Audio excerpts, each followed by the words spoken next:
Hey guys, welcome to the next episode of Profit. Today, I'm going to be talking about the 6 newly released Pokemon Prime cards. Talk about prime time entertainment! I mean seriously, these cards are the biggest thing since Optimus Prime! Don't worry, I'll make sure understanding these new cards is easier than learning prime numbers!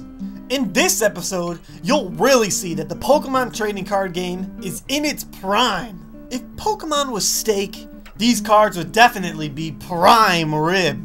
Prime lending market sector. Metroid Renee! Are you on my computer making fun of my fantastic puns again? No, not really. Oh really? Then where's my laptop?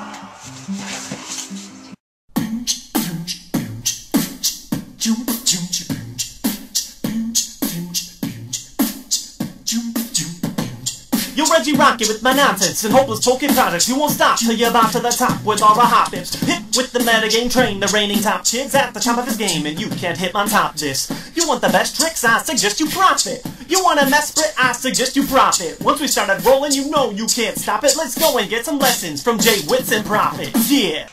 So Pokemon Prime cards it is. I'm gonna reveal to you guys what I think are the top 6 Pokemon Prime cards that were just released, and briefly describe a little bit of strategy for each of them. So, what's a Prime card? Well, a Prime card is... How do I explain it? Honestly, they aren't anything special. They're just Pokemon cards. Yep, that's right. Prime are simply shiny holographic cards with a giant close-up on the Pokemon's face. There are no special powers or abilities for them. They're just harder to get. I don't understand if it's a marketing ploy or just a gimmick, but they are what they are. So anyways, let's get down to my personal top 6 for our first set of Prime cards. Here we go. Coming in at number 6 is Meganium Prime. His power Leaf Trans lets you move the grass energy freely from Pokemon to Pokemon at will. Sound familiar? That's because Sceptile from Stormfront has the exact same power. The problem? Sceptile Stormfront hardly saw any play at all and wasn't very good. This card gives you a tiny upgrade in having a nice HP, but 4 for 80 is a terrible, terrible attack. At best, I think Meganium is okay, and being honest, I think he's just bad. My Pokemon Prime number 5 is Typhlosion Prime. His power Afterburner is very similar to the Mysterious Treasures Typhlosion, and it's the exact same as Magnezone, but with fire energy instead. Once per turn, you can attach a fire energy from your discard pile to one of your Pokemon, and then put a damage counter on it. It's a nifty power, and it works well with the new Ninetales card that lets you discard a fire from your hand and then draw 3 cards. His attack is interesting, but it doesn't hit for much damage. It does 70 and then forces you and your opponent to discard an energy, and you get to choose both the energy that get discarded. The problem is, they can play Unknown G to get out of the effect, and 70 damage isn't enough to phase out an SP deck, which can constantly heal or poke a turn out of the way. Maybe Typhlosion will make a good tech card in fire decks in the future, but for now, I think he's just okay. My pick for number 4 is Blissey Prime. Blissey Prime is solely a tech card, and serves little other purpose. Its power, Blissful Nurse, lets you remove all your damage counters in play, and then discard all the energy attached to the Pokemon you healed. It's as simple as that, and it can be a great tech in the right situation. The power is really helpful in high HP, low energy decks such as Kingdra and Gyarados, and works as a way to heal without having to rely on luck with a card like Super Scoopa. The only problem is that this power is easily power sprayable, and then your Blissey will be left clogging your bench, and your search efforts will be wasted. I don't think he's a game changer, but Blissey Prime will definitely find his way into a handful of good decks. For number 3, I choose the underdog Ampharos Prime. For some reason, Ampharos seems to be the least looked into Pokemon Prime card.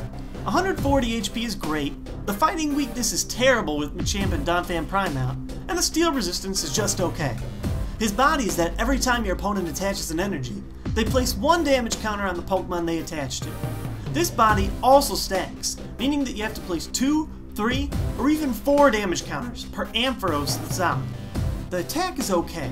You flip a coin and either do 40 in a discard or 80 damage, but paired with the damage that you deal with the body, he might actually be a great surprise contender. Coming in at number 2 is Feraligatr Prime. Feraligatr is a blast in the past, having the same power as the ever-popular Rain Dance deck with the Blastoise base set. In case you're not familiar, Rain Dance lets you attach as many water energy as you want to turn. You also can't power spray this power because it's continuous, which is really nice. The thing is, back in the day, you had trainer cards that let you draw into most of your entire deck. Nowadays, with weaker trainers and supporters, players are going to have to find creative ways in order to get as many water energy into their hands as possible. My favorite trick is using Luminian MT's attack, which does 30 plus 10 damage for each water energy attached, and then brings all the water energies back into your hand. Messing with cycles like these could create a strong combo. Feraligator's attack is strong and will two-shot almost anything in the format, and the new Fisherman supporter card can get up to 4 water energy from the discard back to your hand if you lose them. Feraligator will definitely see play across the big tournaments. The question is just whether or not it'll be great. And my number 1 Prime card, as I'm sure many of you guessed, is Donphan Prime. As Stage 1 with 120 HP is great, and that's just the tip of the iceberg. Donphan's body prevents 20 damage from each attack that is done to him, meaning the chances are you won't be doing 140 damage to knock him out in one attack. His attack Earthquake does 60 damage for 1 energy, meaning he'll be used to get quick knockouts early game. The only problem is that each time he does Earthquake, he does 10 damage to each of your own bench. This damage will definitely stack up, because chances aren't that great that you'd attach 3 fighting in order to do his other attack in a speed deck like this. I think in order to be successful, Donphan decks will either have to be really fast, or use techs like Manectric in order to counter the threat of adding too much damage to yourself. The grass weakness is okay, and the lightning resistance is great, and I can guarantee you'll see a handful of Donphan at your upcoming States event. And that's all I have for you guys concerning the Pokemon Prime cards today. I just think that it's a little strange that they don't have any kind of added effect. Oh, and before I forget, the deadline for my Doublecolorless Deck building contest is Saturday the 6th. There's already been 50 entrants, and I decided that with that many participants, I should up my prizes a little bit. So, here's how the new prize structure is going to work. The prizes we'll have to choose from will be the Pokemon Rumble, the Flygon line, and either 3, 2, or 1 Heart Gold Soul Silver booster packs. First place will pick first prize, second place will pick second prize, and then so on. Good luck to all who enter. Monday I announce winners. And that's all I got for today. Have a nice week. Peace.